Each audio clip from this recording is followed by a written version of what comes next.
dia. Vamos iniciar a nossa 22ª aula hoje. E vamos falar então sobre a distribuição das espécies no planeta. Bom, a distribuição de plantas e animais no planeta, então, essa distribuição ela é características abióticas e bióticas, então depende, né, de temperatura, depende da altitude, da quantidade de água, do tipo de alimento, o tipo de solo. Ali vai ter também a determinada espécie e determinada planta que vai viver ali. Os seres vivos, eles habitam determinada região, né, e podem ser bem diferentes daqueles que vivem em outra. Então, os animais que vivem numa região de seca, por exemplo, ou de calor, são animais diferentes daqueles que vivem num local onde a temperatura é muito mais baixa, por exemplo, e onde eles têm mais acesso à água. A biogeografia é uma ciência que ela estuda, então, a distribuição geográfica dos seres vivos. Então, observem aqui, né? Observe nesta imagem a distribuição, por exemplo, de alguns fósseis, né? De algumas espécies de seres vivos que já estão extintos, mas que a união dos continentes, conforme o aparecimento desses animais, observou-se que esses continentes, então, eles eram unidos, juntos aqui, né? Através da observação do tipo de fóssil encontrado em cada uma dessas regiões. Bom, Pangeia, então.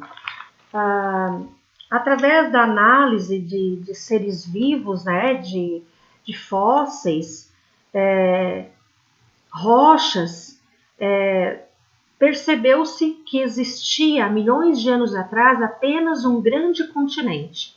E esse grande continente, então, que era todo unido junto, chamou-se de Pangeia. Bom, esse continente, então, ele começou a se separar. E formou dois grandes continentes, então.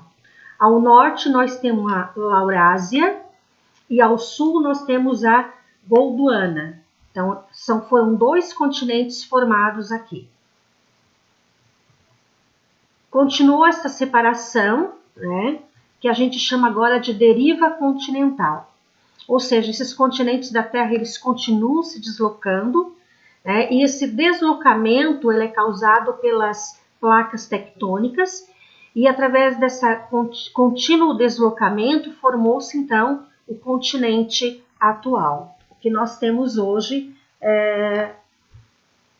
esses continentes formados então pela separação através das placas tectônicas.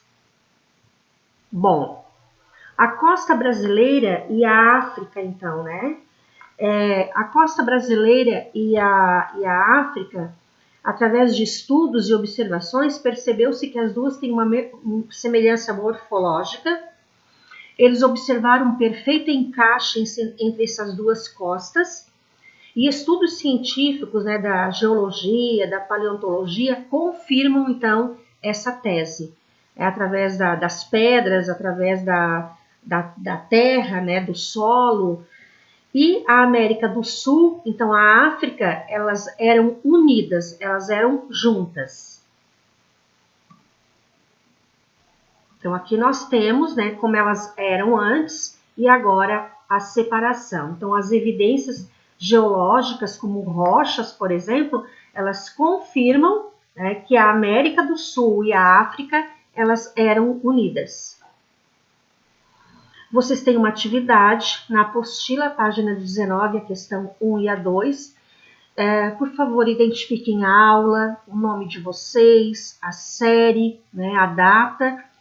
E essas atividades vocês não precisam copiar, somente as respostas, e façam a caneta, certo? Obrigada.